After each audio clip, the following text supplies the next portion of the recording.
Bom, bem-vindos a todos.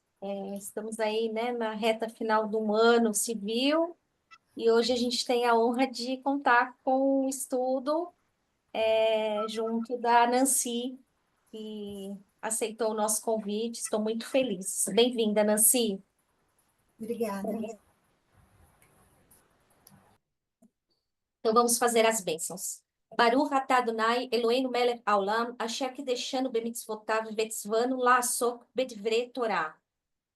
Amém. Ve'arev na Adonai Eloheinu et divrei Torateha befino, uvefi amcha bet Israel.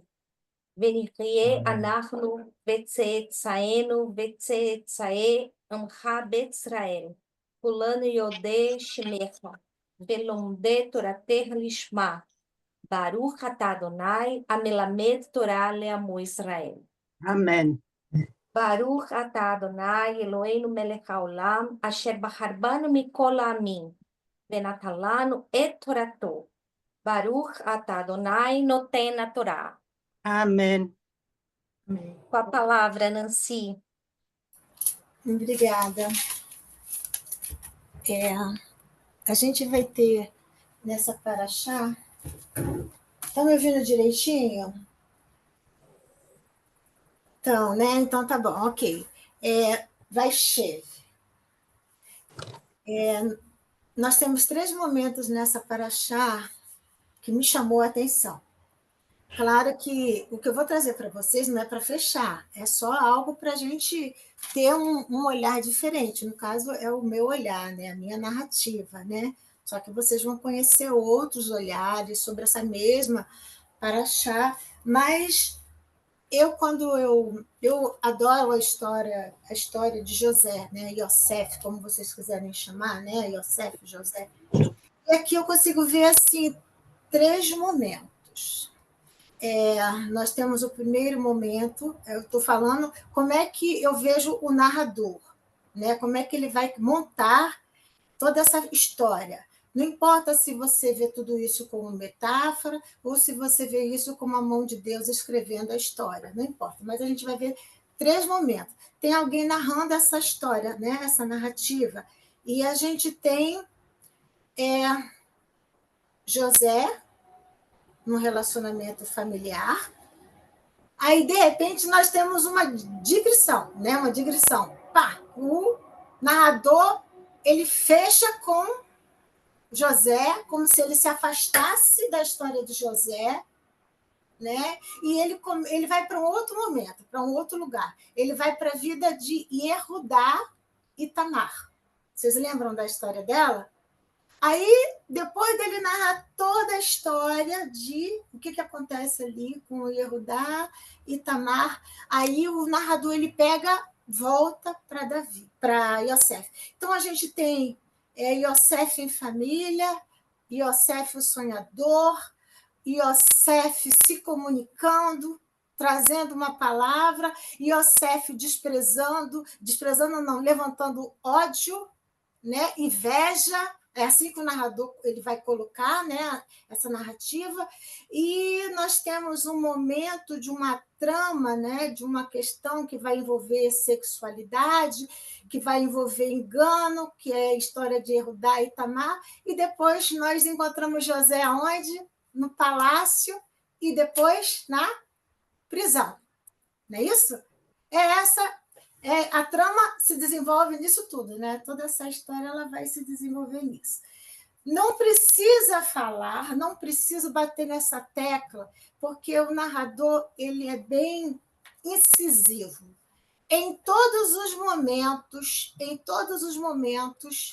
seja no poço, seja no palácio, seja na prisão, seja na casa dos seus pais, a gente vai sempre encontrar esta palavra, que Deus era com José, né? E mais do que isso, mais do que Deus ser com ele, nós vamos ver que tudo que ele faz prospera. Não importa. Não importa onde ele está, não importa se ele está no palácio ou se ele está na prisão. Tem uma coisa assim mágica, algo que acontece na vida de José, que não importa onde ele está, as coisas acontecem. e todo mundo coloca ele num local de liderança. E a gente não vai se deter nisso, a gente não vai se deter nessa questão, porque Deus sempre está, né? Não há dúvida. Seja no mais profundo abismo, no mais elevado céu, Deus sempre está. Só que mais do que ele está, nós conseguimos ver, como se Deus olhasse para José de uma forma especial, como ele olha para muitos de nós, e as coisas vão acontecendo naturalmente, ok? Então, essa paraxá começa como? Dizendo que Jacó, Israel, ele habitou na terra dos seus pais, na terra das peregrinações dos seus pais. É a primeira coisa que nós temos aqui nessa paraxá, é o quê? Jacó está em casa. Ele está no seu lar. Então, a gente vai ter o quê? A gente vai ter o cotidiano de uma família, da família do patriarca de Israel. Nós vamos ver o cotidiano dessa família, porque eles não estão em qualquer lugar. Eles estão em casa. Eles estão no seu habitat. É isso que quer dizer essa paraxá, né? Ela fala disso. Então, eles estão em casa. E como é que é essa relação entre Israel, entre José e entre os seus irmãos? A paraxá, ela vai dizer o quê? O que nós temos aí? Nós temos José, um menino de 17 anos, que o Midrash, que o Talmud, vários lugares vão dizer que ele era lindo, ele era muito bonito, um menino de 17 anos, que os irmãos vão apelidá-lo de o sonhador, não é isso? Lá vem o sonhador, o dono dos sonhos, não é isso? Esse é José. Um menino que é criado por Bilá e Zilpa. Ele fica ali com ela, sabe? Com os irmãos, por ele ser o mais novo. A Torá diz isso, eu não estou dizendo nada além, está tudo na Torá aí que vocês leram durante a semana. Então, qual é o convívio de José? Por ele ser o mais novo, ele fica com os filhos de Zilpa, né? E de Bilá. Quem são essas mulheres? São chamadas de servas, né? Ou de esposa, como vocês quiserem chamar essas mulheres. Não é Leia e nem é Raquel. Só que nós temos uma questão que a Torá levanta, que José, ele costumava, sabe, aquela coisa assim, jovem, aquela coisa, ele costumava falar mal dos seus irmãos. E especificamente, diz a Torá, os filhos de Leia. Ele falava mal deles para quem? Para o pai. Né? Então, ele tinha esse movimento em relação aos seus irmãos. A gente vai ver toda uma ação, toda uma atitude de José. E a gente vai ver, por um certo período de tempo, uma paralisação dos irmãos. E a gente vai chegar lá.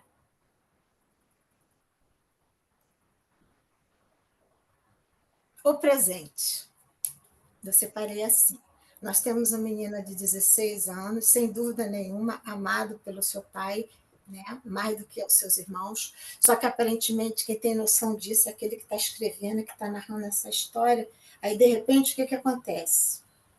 É o momento do presente. Quem não lembra disso, né?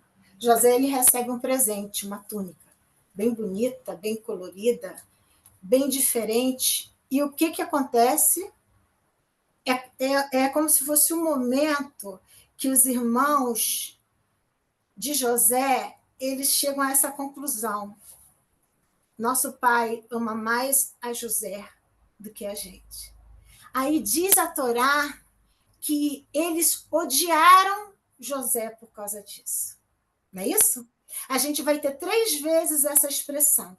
Odiaram a José, odiaram ainda mais, e odiaram ainda mais. Esse ódio, ele vai crescendo, ele vai se desenvolvendo, entendeu? Até chegar a nível de conspiração, né? Então, esse é um ódio que vai crescendo, e o terreno onde esse ódio vai ser vai crescer é o terreno do silêncio. Por que do silêncio? Porque você não vai ver um diálogo da parte dos irmãos com José. Eles não conversam com José sobre as atitudes de José. Então, nós temos aqui esse momento, o momento do presente. José, ele é presenteado e os irmãos têm essa conclusão, que José é o mais amado. Aí você vê o ódio crescendo dentro do coração. E eles não conseguem mais falar com paz, não é isso? Não é isso que diz a Torá? Eles não conseguem mais falar de forma gentil com José. Eles não conseguem expressar uma palavra de gentileza com José. Eles não conseguiam mais falar pacificamente com José. Então, eles se fecham entre eles, os irmãos se fecham. Há uma ruptura total aí do diálogo entre José. O narrador não fala que eles conversaram, mas aqui a gente chega ao extremo, né? Não há mais, por quê? Porque o ódio é o que está alimentando os irmãos em relação a José. Então, a Torá fala que eles não conseguem mais falar com ele com sentimento de paz. Sabe? Coisa de irmão ou de pessoas. Né? Uma coisa de que tem a ver com humanidade. Não, eles não conseguem mais, porque esse ato do pai de Israel desperta todo esse sentimento nele. Aí nós temos um outro momento. Antes disso, eu falei aqui do silêncio, né? Eu falei que era o terreno. E o que estava nascendo nesse terreno, entre os irmãos? O ódio, tá? Eu quero que vocês tenham isso bem claro, né? Que é isso que eu quero que vocês olhem bem.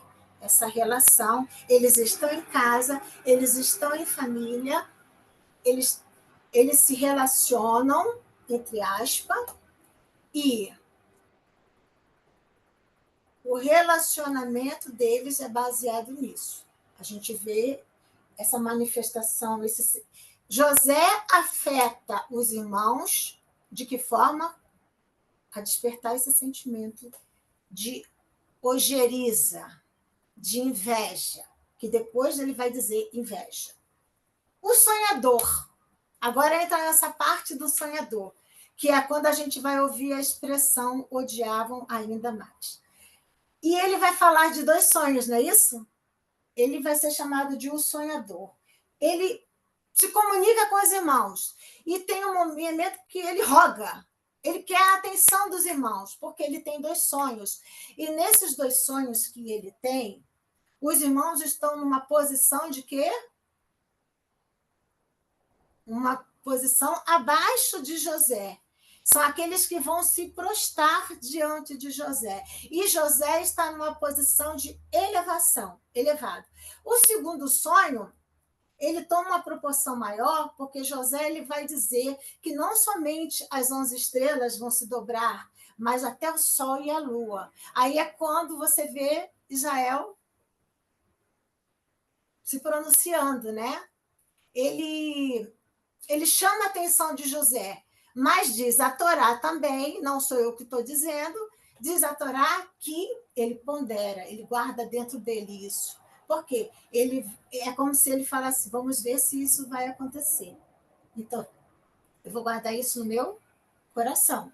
Né? A Torá está dizendo isso. Está dizendo isso bem claro. Só que conforme ele vai dizendo, ele vai falando desses sonhos, eles vão se afastando ainda mais. Os irmãos se afastam ainda mais e o ódio aumenta.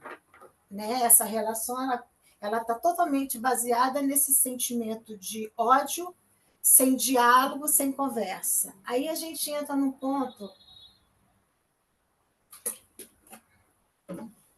onde a gente fala do coração.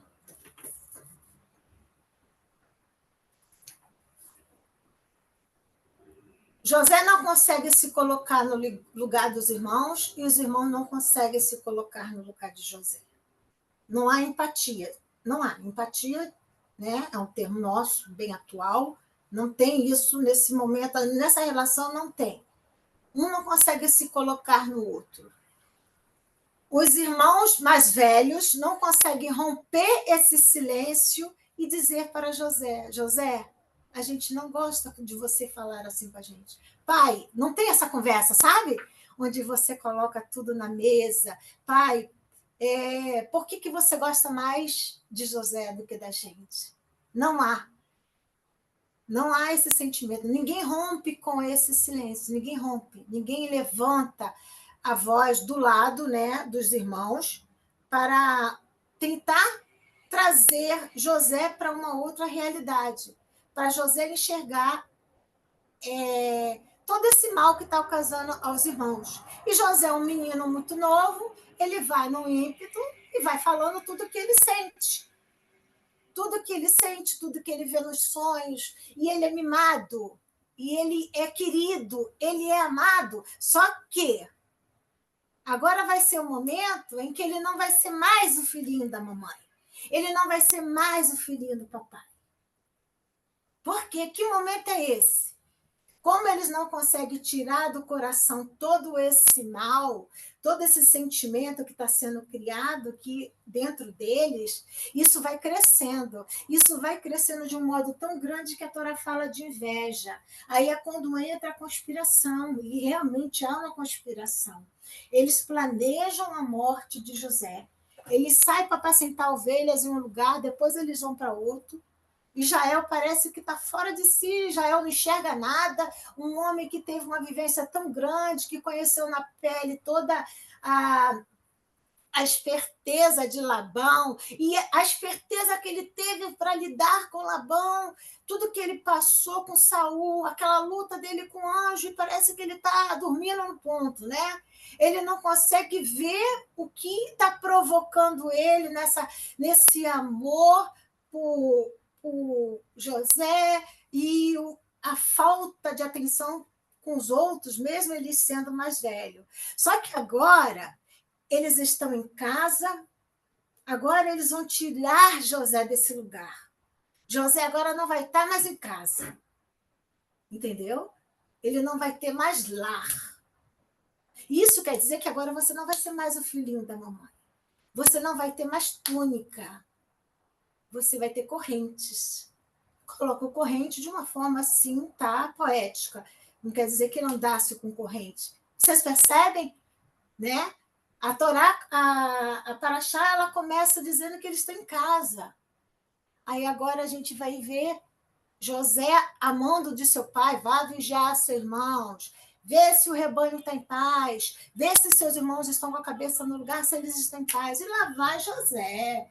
Aí encontra um estranho pelo caminho, pergunta pelos irmãos dele, o estranho diz onde é que estão os irmãos, o estranho sabe de tudo, né? Sabe mais do que José, do que Israel, e ele vai lá atrás dos irmãos, e os irmãos avistam ele de longe. Aí que é quando surge, né? Vamos matar, não é isso? Vamos matar José. Aí a gente pega a roupa dele, molha no sangue de algum animal e leva para o nosso pai. Mas, não dá mais para aguentar José. Entre eles dialogavam e eles se abriam mesmo. Vocês estão vendo o coração aqui aberto? Né? Eles estão cheios de mágoa, cheios de ódio, e eles vão dar fim. Me parece que Rubem, o irmão mais velho, é que diz: não, a gente não vai matar o nosso irmão. A gente não pode fazer isso. Taca ele dentro do poço. E lá vem José andando, né? E eles estão tipo assim: agora eu estou aqui. Lá vem o sonhador. Lá vem ele. E vem José, né? Com a sua túnica, com a sua roupa bonitinha, filhinho da mamãe, filhinho do papai. E eles jogam ele dentro de um poço, né? Tem Midrash que diz que ali tinha cobra, que ali tinha escorpião. Eu sei que água não tinha, né? A Torá diz que água não tinha. E ele está ali. E, aparentemente, o que o irmão mais velho queria, aparentemente, era dar uma lição. Deixa ele aí no poço. Aí ele senta e começa a comer, né? Eles comem ali, conversam. Só que tem um momento que o narrador diz que Rubem sai de cena. Não é isso? Ele sai de cena. E quando o Rubem sai de cena, a conspiração ela toma outra proporção. A gente não vai a gente vai dar fim, sim, a José, vamos acabar com ele. Aí entra Yehudá, não é isso? E Yehudá diz, o que vamos ganhar? O que vamos ganhar? O que a gente vai ganhar com a morte de José? O que ganharemos? Por que não vendemos? Né? O que a gente vai ganhar com a morte dele? E eles decidem. E eles decidem por vender a José. Eles vendem José, José vai passar pelas mãos de várias pessoas, pelos ismaelitas, pelo Egito, e vai chegar até parar na casa de Potifar. Ele vai passar por vários momentos de venda, né? E é quando ele deixa de ser o filhinho da mamãe. Ele passa a ser uma coisa, um objeto. Não coisa como foi o nosso povo durante o Holocausto.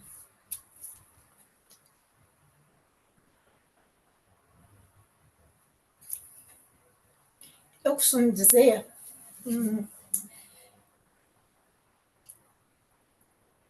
eu vou dar um pulo assim na história bem grande, bem grande.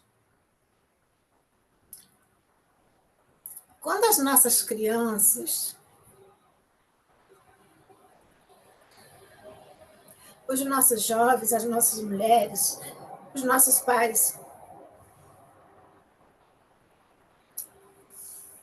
eles morreram no Holocausto, vocês lembram que muitos campos tatuavam? Lembram disso?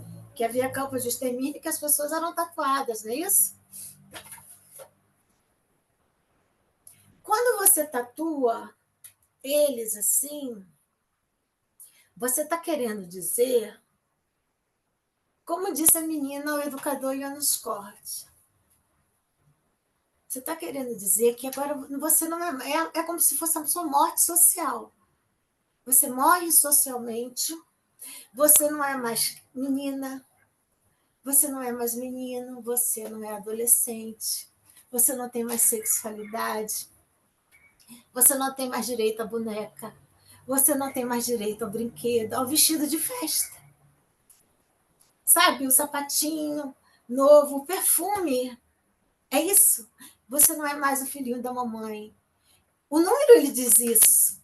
E se, sabe, você não é filhinho da mamãe, você não é neta, você não é filha, você não é mãe e você não é pai. Você não tem passado. Você só é o que te cabe neste momento. É o que eu digo que você é. Uma coisa indiferente, algo que não deve mais viver na humanidade. Eu estou indo para um extremo muito longe. Só que quando a gente pega José e tira ele do seio da família e joga ele dentro de um poço e depois a gente vende ele, nós mesmos vendemos José. Nós, família, vendemos José. Vocês entendem? José se torna uma coisa, ele deixa de ser esse filhinho da mamãe. E a túnica dele agora não é mais dele, é uma túnica que agora vai ser levada para o pai. E diz a Torá que quando eles chegam para o pai, e eles dizem assim, isto aqui, reconhece? É do teu filho? Não é isso que está escrito? É do teu filho? E Jacó reconhece que aquela é a túnica do seu filho. E ele diz que ele vai ficar de luto até o fim dos dias dele. E, aparentemente, ele fica de luto por 22 anos, até ele encontrar de novo com José, que ele disse que iria ficar até o final dos dias dele. José vendido, não está mais em casa, não está mais no poço, está a caminho, né? Ele está seguindo para um lugar que ele não sabe para onde é. Ele era criado com o pai, ele não sabe para onde, como é, o que espera ele. Só que ele é comprado e ele vai para onde? Na casa de Potifar. uma pessoa muito importante. Aí o narrador faz uma digressão, né? Não é isso que eu falei para vocês? Ele deixa José de lado e pega Yehudá. E a gente não vai falar muito de Yehudá, mas é importante a gente... Mas eu quero trazer uma coisa aqui que é muito importante falar. A gente pode parecer assim, o que tem a ver a história de José com Yehudá? Por que o narrador ele abre esse espaço, ele se afasta de José, deixa ele na casa, deixa ele com Potifar e diz assim, a partir deste momento, do que aconteceu com José, Yehudá se afastou dos irmãos. Porque quando eles vendem o irmão, o mais velho chega, não falei sobre isso, e descobre que o irmão foi vendido, diz que Rubem rasgou também as suas roupas, né? E ficou de luto, né? Mas voltando para Yehudá, o narrador ele pega Yehudá com Tamar. Lembra dessa história? Né? E ele começa a vida dele. Depois do que aconteceu com José, ele se afasta dos irmãos, vai para outro lugar, lá ele casa e tem filhos. O primeiro filho dele casa com Tamar. Eu acho que é o filho dele, né? Essa pronúncia. Só que esse filho morre, porque ele faz uma transgressão e morre. Aí Tamar é dada para o segundo filho, só que esse comete a mesma transgressão e também morre. E o que acontece? Acontece que Yehudá agora é viúva negra, que é isso, está matando todos os meus filhos? Eu vou dar o último filho que eu tenho, eu vou dar para essa mulher. Aí ele manda ela para a casa dos pais dela, o pai diz, quando ele crescer, eu dou ele para você, você casa, e continua a geração, né? E ela vai, só que Yehudá, ele se esquece de Tamar. Ele fica viúvo, ele sai daquele lugar, vai, se envolve com uma prostituta, que ele não sabe, mas é Tamar, porque ela descobre que ele está na cidade e ela se veste de prostituta, ele não a reconhece, é isso que diz a Torá, e ele tem relação com ela, e ela vai conceber dessa relação de prostituição. E é tão engraçado que quando ele descobre que ela está grávida, ele diz, traga ela para ela ser queimada. Essa era a lei da época, né? Ela ia ser queimada. E é importante, por que será que o narrador ele sai de Yosef e vai para Tamar? É quando a gente vê vários momentos em que os irmãos de José se sentem humilhados, não é isso? Com a narrativa de José, com os sonhos dele. Aí daqui a pouco a gente vê José humilhado, José imposto, José sendo vendido, perdendo as suas roupas, perdendo a sua identidade, perdendo seus pais, perdendo sua família. E agora a gente vê Tamar, uma mulher também sem nada, sem história. Só que ela faz uma trama tão bem feita que ela engravida de Yehudá. Só que ela não quer humilhar Yehudá. Vocês percebem isso na Torá?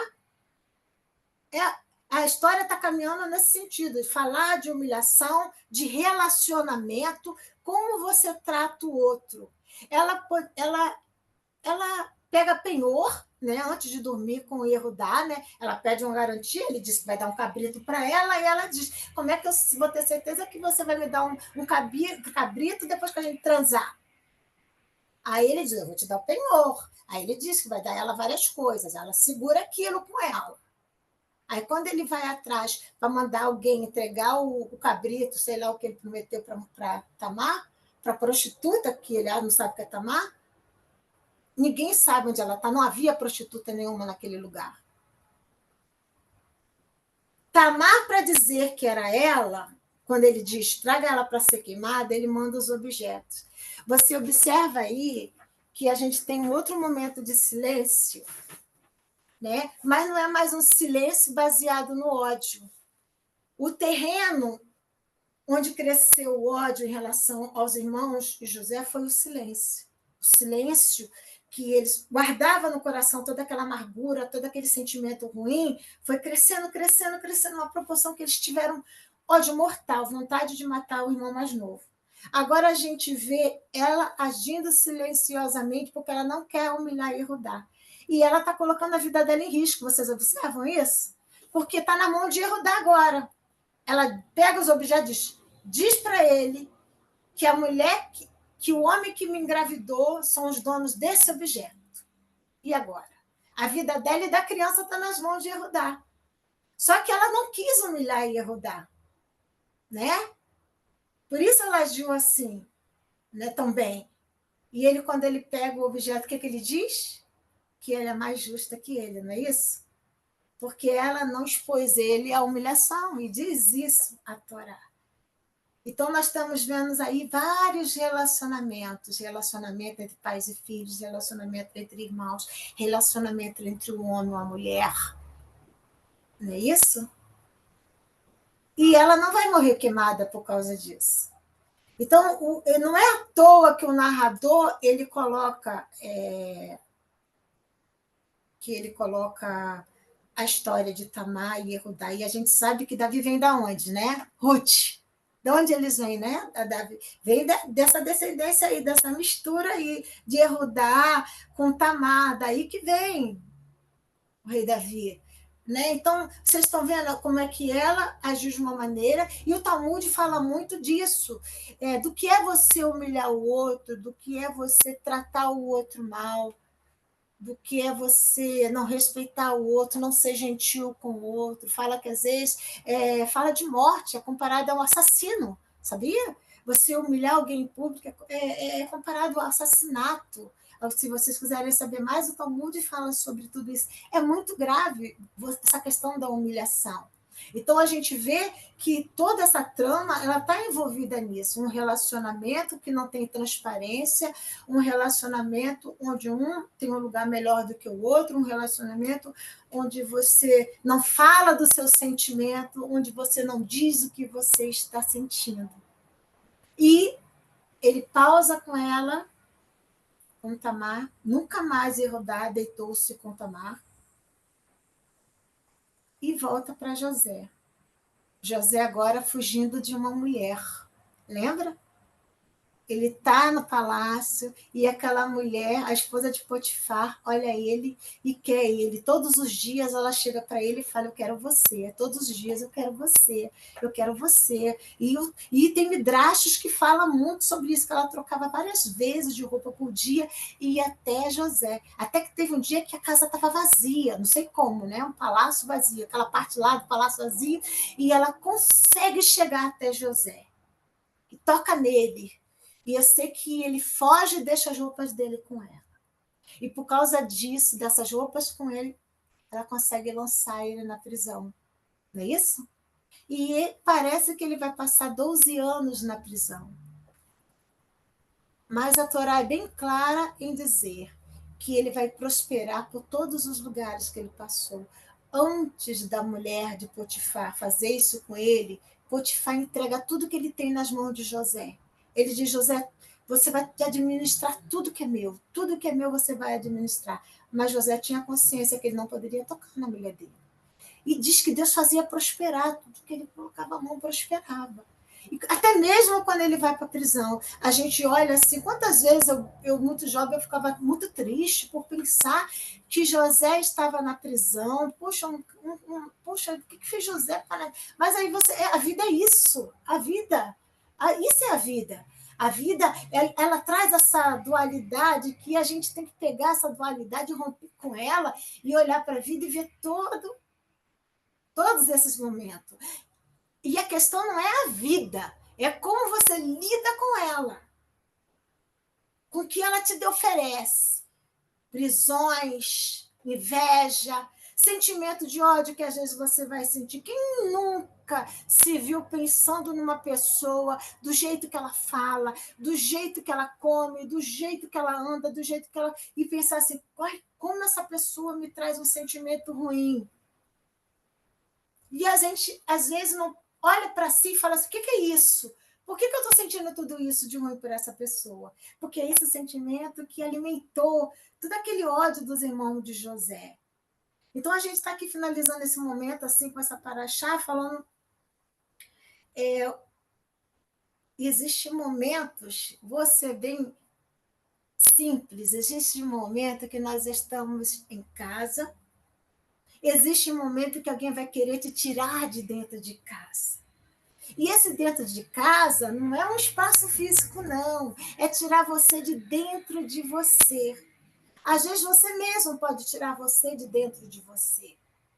José conseguiu fazer com que os irmãos saíssem de dentro deles. Eles não conseguiam se reconhecer mais, porque o ódio era tão grande que eles viviam só em prol de destruir a José.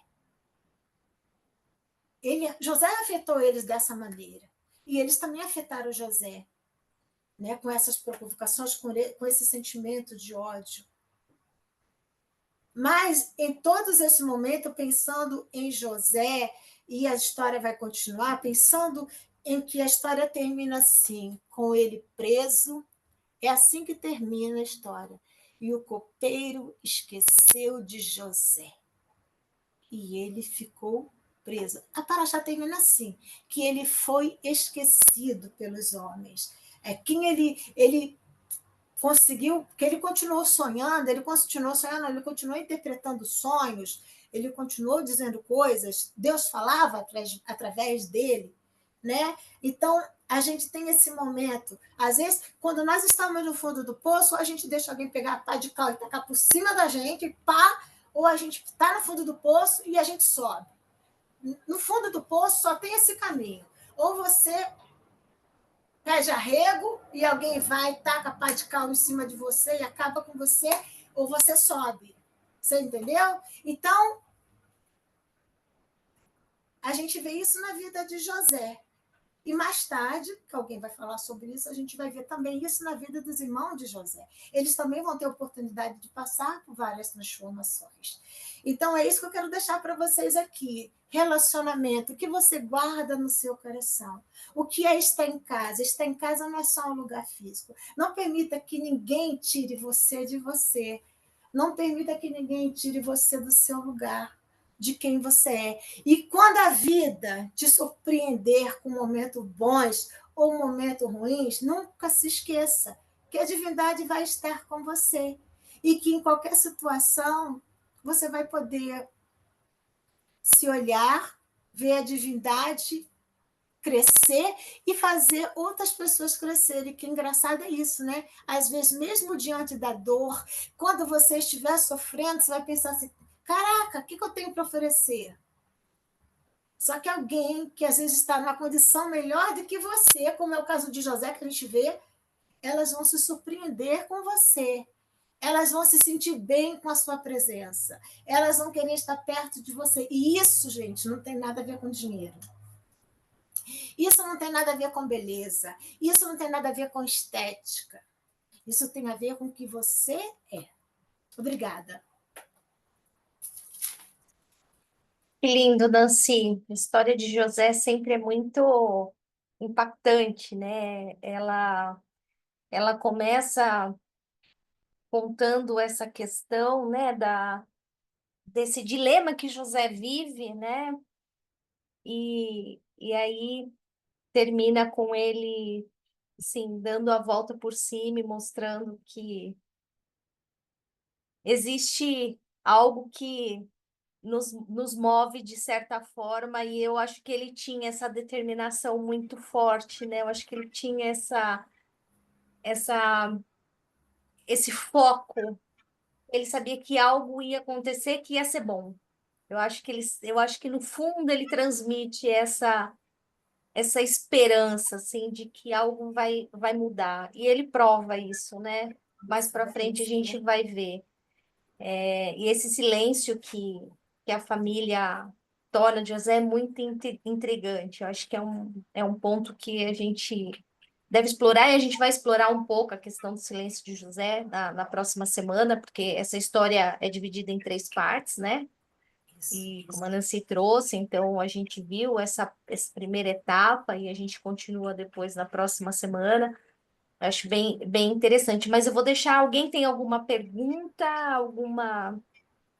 Eu queria, alguma... Morar, mas eu coloquei lá no chat. Ah, deixa eu ver aqui, Tu poderias Jacobson. ler para mim por obséquio?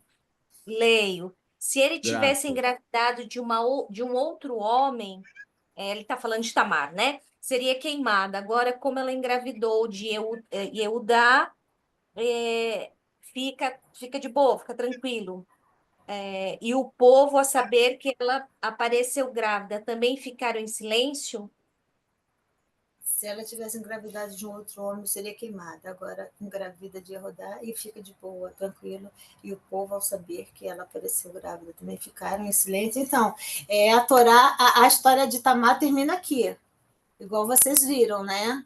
Então, aí teria que ver algum midrash, né? O que o midrash fala sobre isso, né? Ou Talmud, alguma coisa assim, referente a isso. Porque, Né? A Torá agora, não... Nancy, eu fiquei em dúvida. Não, não é dúvida. Que a gente, como tu falaste, ali termina a história de Tamar. De Tamar. Mas é assim, ele já disse, está grávida, pode trazer para ser queimada, beleza, tudo bem. Aí apresenta o anel e o cajado, beleza. Ah, agora você não vai ser queimada porque engravidou de mim? Tá meio esquisito, fica meio Então, mas esquisito. Quer sim, mas dizer, então, quer dizer, ela cometeu, não dá ô, para. Jacobson, então, ela correu um risco muito grande quando ela mandou, porque Yehudá poderia se calar e mandar matar ela, entendeu? Só que ele não fez isso. Ela, quando ela mandou os objetos, ela estava correndo um risco muito grande, porque ele poderia simplesmente dizer assim, pode matar ela, ninguém ia saber que aqueles objetos eram dele. Só que, pelo Ah, mas então contrário, não ele, houve. Ela ia ser queimada porque ela cometeu, como ele disse, isso, adultério, isso, alguma coisa mas a errada. ordem veio Mas dele, aí né? com ele não era cometido nada, não teve nenhum erro. Dele ficar. Não teve erro, então. Estava tudo de Não, boa. não, não. Então não é questão então, que teve erro, não. É que ele não a expôs. Vamos colocar assim, né? Isso é o que eu estou deduzindo. Ele não a expôs porque ele também estaria se expondo, entendeu? E a ordem dela ser queimada veio dele. Então vamos encobrir, Então né? ele mais ou menos assim. Ele Então, fez uma proteção, né, Nancy? Eu acho que sim, aí, quando ele faz isso, ele protege Tamar por saber que o filho de Tamar sim. seria um herdeiro dele também. Então, eu acho que Isso, tem uma proteção da mulher que ele demorou a reconhecer, mas ele reconhece Tamar no final, quando ele tem essa proximidade com Tamar. Então, isso e tudo quando está ele claro, diz que Mora, ele olha, Thaís, mas o que eu quero dizer é o seguinte: então não teve erro, é isso que eu quero dizer. Termina a história, então, entre ele e ela, ele não cometeu um erro, é isso que eu quero saber. Não da proteção, de não, proteger, a de não gente se olhando, expor, tá entendendo? Eu vou, É isso eu que vou, não eu vou te fica claro. responder, JB. Eu vou te responder. Tamar era casada com o primeiro filho de Yehudá, né? Verdade. sim, Sim, E depois existe uma lei que quando o, O o, filho. o filho morre, a o esposa próximo. viúva tem que casar com o segundo, com o terceiro, com o quarto, Uhum. com o quinto, e com... foi o que aconteceu com ela, né? com o segundo. E aí ele manda ela embora porque ele não queria que ela casasse com o terceiro filho. Você não ia Então, matar o filho. não queria matar o filho. Só que, por esta lei, quando ela engravida dele, é como se ele tivesse cumprindo essa lei de desse Transmissão da de hereditary. transmissão que era obrigatória na época. Por isso que ele não fala mais nada, e ele fala assim, bom, então vamos... Só Ah, que A ele não entendi. tem história uma, Estava em morre aí. família. só que ele não tem uma relação, tá? O texto Uhum, diz que ele Não, não é tem relação verdade, mais. não tem relação. Então, não teve erro nesse caso, que ele estava cumprindo o papel do filho, né? exatamente. Agora a Renata quer falar e eu vou ficar Licença, quietinha. licença, Oi, É, gente. Rê. Essa lei existe até hoje em Israel. Eu estudei direito em Israel. Boa. Oi, gente, tudo bom? Oi, Jacobson. Essa lei existe até E hoje em diz o. Israel. É uma lei religiosa. Existe o direito de família,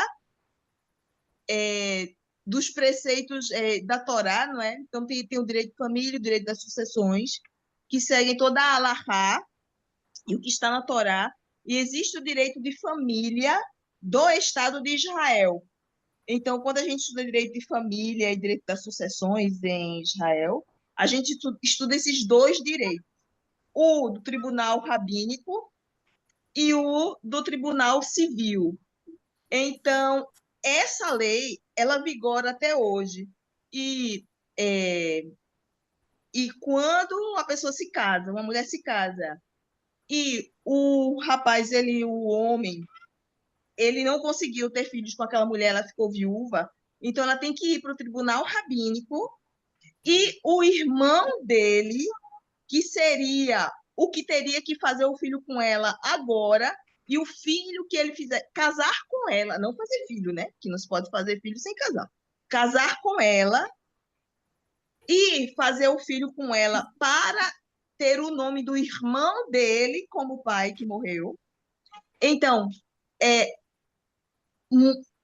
se vá, ele pode dispensá-la. Ele pode dizer assim, não, eu não quero submetê-la a isso nos tempos de hoje. Então, eles vão ao tribunal rabínico e ele diz umas palavras em hebraico, uma frase em hebraico que se diz, até um negócio dos sapatos, alguma coisa assim. Ele diz uma frase em hebraico para o tribunal rabínico, então ele a rejeita, assim, ele não quer, então ela está dispensada de casar com ele, não é? Isso é o que acontece. O que acontece também, que meu professor disse, é que alguns querem casar com ela para ter sexo com ela. O engraçadinho. E aí, quando os rabinos veem que a intenção não é a intenção de dar para o irmão que faleceu, o filho, não é a intenção de dar para o irmão o filho, mas sim para fazer sexo com a viúva do irmão. Aí o tribunal rabínico, quando ele vê que é essa situação, porque tem muito engraçadinho também, tem gente séria e tem engraçadinho. Aí quando tem esse safado, aí o tribunal rabínico diz, não, não. Aí ela pode contestar e dizer, olha, a situação é essa. Aí os rabinos dizem, não, você não vai casar com ela. E o tribunal dispensa ela. Mas tem também a lei civil de família e a lei civil de sucessões, né? Que na lei civil não precisa, mas na Alahá precisa.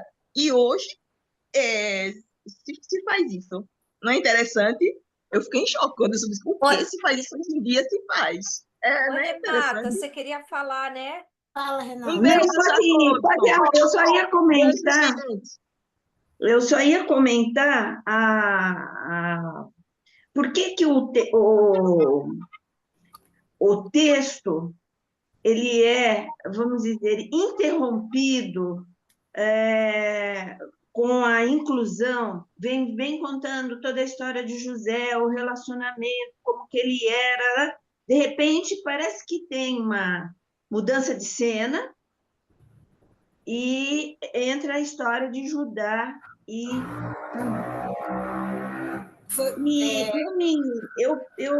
eu imaginei que existe um elo, parece que ela foi incluída lá, caiu de paraquedas, mas existe um elo, eu imaginei que fosse a mostrar as relações entre casal, entre um homem e uma mulher, são relações proibidas, vamos dizer assim, entre aspas.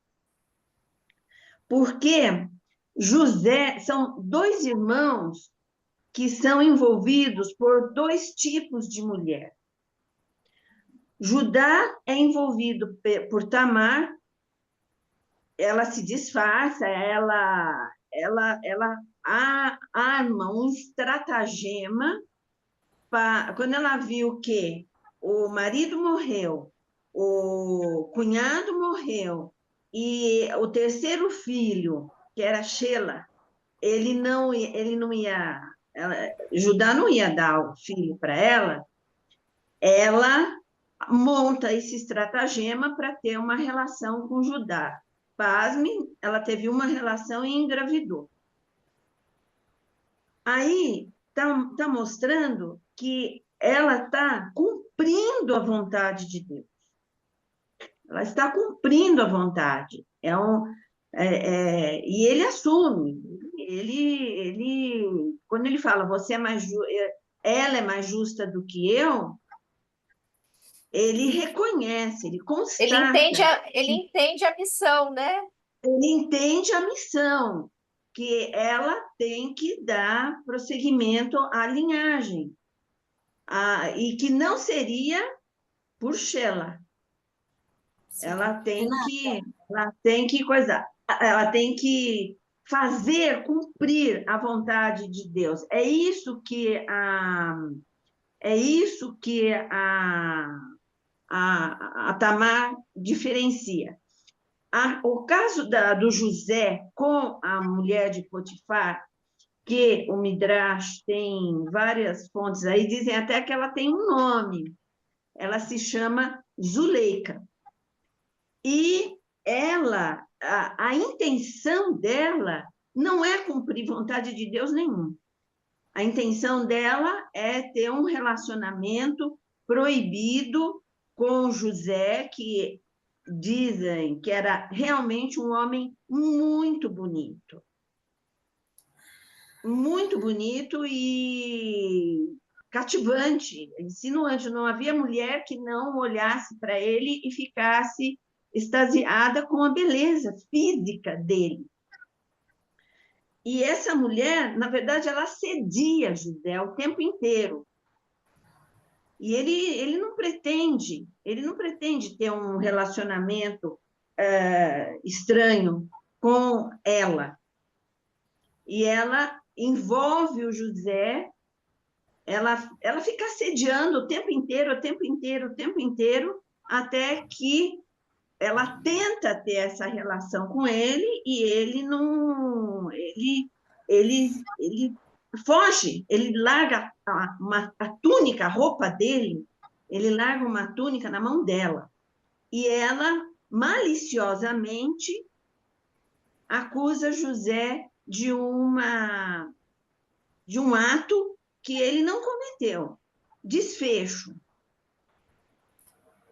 São duas mulheres diferentes, elas têm duas personalidades diferentes. Uma é assediadora, ela não estava querendo cumprir vontade nenhuma. E Tamar é uma mulher que queria, sim, cumprir a vontade de Deus, a missão dela. José volta para a cadeia e Judá aparentemente some da cena para voltar mais tarde, um homem amadurecido, e se aproximar de José e reatar esses laços que foram rompidos, né? Sim. E dizem mais ainda que a mulher, dizem as más línguas, que a mulher de Potifar, porque ele é descrito como um sar. Ele era o chefe lá, os funcionários lá do faraó. E a palavra sar quer dizer que ele tem um cargo importante. Na Septuaginta, a palavra sar, ela ganha uma outra conotação. Ele é um eunuco. Então, provavelmente, existe uma possível interpretação de que mostra uma relação de casal entre a Potifar e a mulher dele que não estava completa. E por isso que a mulher de Potifar fica o tempo inteirinho assediando José. E ele tem o bom senso, ele tem a consciência de que ele não quer, ele não pode, e é isso. Só uma coisinha. Renata, Tá. essa história, como eu falei, eu vou reforçar, ela não caiu assim de paraquedas. A narrativa ela é toda costurada. Ela é toda Claro. costuradinha. Pelo menos nesse caso. Pode ser que outra. A gente está falando dessa parte da Torá. Não, Essa paraxá, ele é toda costurada. A gente está falando de sim, relacionamentos, do sim, começo ao sim, fim. E tanto que é sim. interessante que, me parece, se eu não estiver enganada, todo o Bereshit daqui para frente é só com José. É só a É, história com José. é a Porque história dele. o narrador coloca ele num local assim que ele ainda tem muita coisa para fechar, porque eu fecho, Sim, eu começo com José em casa e termino com ele na prisão, entendeu? Abandonado, né? Isso, abandonado pelo humano, não pela divindade, sim, né? A Torá deixa isso bem sim, claro, sim. né? Então, eu começo com ele no lar e agora a gente termina com ele na prisão, né? Mas Isso, é isso, o narrador ele é muito inteligente, ele costura tudo, né? Ele está falando de isso, relacionamentos. E ele mostra isso. vários níveis de relações. Agora tem o André, né, o Thaís? O André levantou a mão. André, Sim, André. Olha, eu não tenho nada a acrescentar, acho que está excelente todas essas abordagens. Como eu gosto de ver a coisa mais ou menos no big picture, o que eu gosto dessas últimas parashot, isso já acontece desde os sonhos de José, como a Nancy falou, onde tem as curvaturas das estrelas que representam a família, etc. Então, eu acho interessante inclusive na anterior, nessa, é que Deus sai de cena totalmente. E aqui nós temos uma profusão, como a Nancy mesmo falou, e a Renata, emoções. Emoções, ninguém está aqui terceirizando a emoção, dizendo Deus disse, Deus fez, Deus me pediu, etc. Deus não participa em nenhum momento. Na anterior, nessa, e provavelmente na próxima também. Não, Deus começa a entrar em cena quando diz, e se lembrou Deus de José quando ele está no calabouço, por causa do padeiro e do sujeito do vinho, né? Do copeiro. Então, o que eu gosto é que estamos num momento, claro, são os patriarcas, né? E depois José, que não é considerado um patriarca, mas as histórias são que ele era um tzadik, né? Nos convidam a ver que existe uma ética em formação. Ainda não tem a ética total, não existe uma lei escrita, mas existe pessoas que se envergonham de alguma coisa, não porque alguém escreveu e não cumpriu o que está escrito. Não, tudo é espontâneo, tudo é muito espontâneo. Isso me fascina, porque você vê que mesmo sem ter uma lei, embora a Nancy falou sim, não é, a Giovana também falou que sim, existia uma lei na época que falava isso assim, era, digamos, algumas sugestões ou guias, porque as pessoas chegam à conclusão do justo e do injusto, talvez por uma emoção, não por uma lei, por uma coisa escrita. Isso que é bonito nessas duas para-choques, porque é uma outra maneira de se viver, né?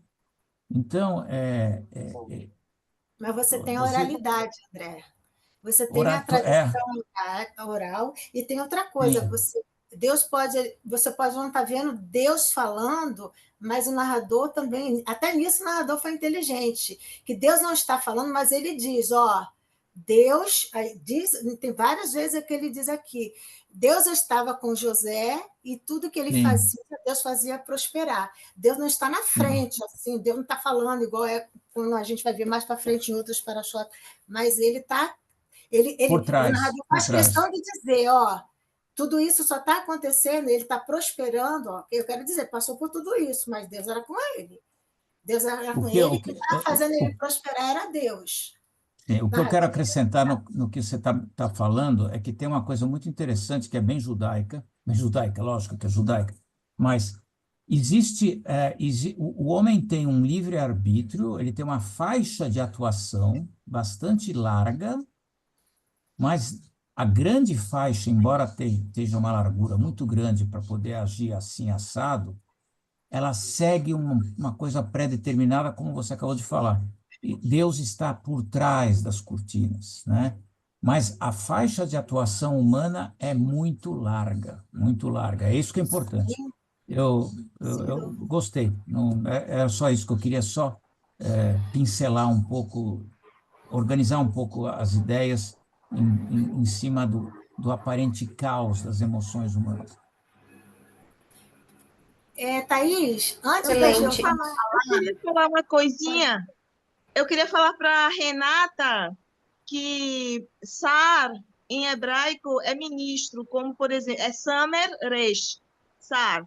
É ministro, é como, por exemplo, Sara Mishpatim, ministro da Justiça, Sara Briut, ministro da Saúde. E eunuco, em hebraico, não é Sar, é Saris. Samer, Resh, Yod, Samer. Tem uma raiz É que isso aí. começa com o Sar, mas é Saris. É isso aí. Samer. E Thaís, para o eu vou André, olhar eu agora. queria dizer que o que eu disse não é o que acontecia, é o que acontece hoje em Israel. Essa lei é uma lei Sim, judaica, não muda. A Torá ela não muda, ela é para sempre. sim, E Sim. existe, o tribunal rabínico faz isso. Agora, tem pessoas que fazem, tem pessoas que não fazem. Mas é para claro. fazer. E quando o irmão não quer, ou a moça pede para o irmão dizer que a rejeita, então vão para o tribunal rabínico e tem todo um ritual, palavras, frases que o irmão do rapaz fala e a moça é dispensada de cumprir essa Então, obrigação. sim, mas no caso, é o que aconteceu com o Ruth. Aquele momento que Boaz vai conversar lá no portão da cidade sobre Ruth, porque lá tinha um parente mais próximo. É exatamente o que acontece hoje, é a Halitzá, né? Tira o sapato, joga. Ele não queria casar com ela. mas eu acredito que, mesmo a gente considerando que a Um Torá não pirata. a gente não queimaria uma mulher hoje em Israel. Eu acredito que Israel não queimaria uma mulher se ela engravidasse de outro homem. No caso, como a proposta de Judá. Eu entendi o que o André quis dizer, que essa ideia existia no passado, mas não tão assim, tão legislativa, eu vou dizer assim, como tem hoje. Né? Como também, provavelmente hoje, não se queima uma mulher. Eu acho que Israel não faz isso. Né? A mulher, ela não esperou casar com o filho, tem essa lei, ela não esperou, tem algum tribunal que vai dizer que ela deva ser queimada. Então, tem essa questão também, né? Então, a gente tem que ver muita coisa, mesmo sendo a Torá, né? É flexível, né? Tem essa questão, mas eu acho que isso nem é assunto para hoje, né? No caso, né? Sim. Gente, alguém tem mais alguma pergunta que ainda não fez e gostaria de fazer? Por causa do avançar da hora, tem alguém mais que queria fazer uma pergunta? Não? Oi, Rê, então pode falar. Continua. Você ia falar alguma coisa? Não? Tá.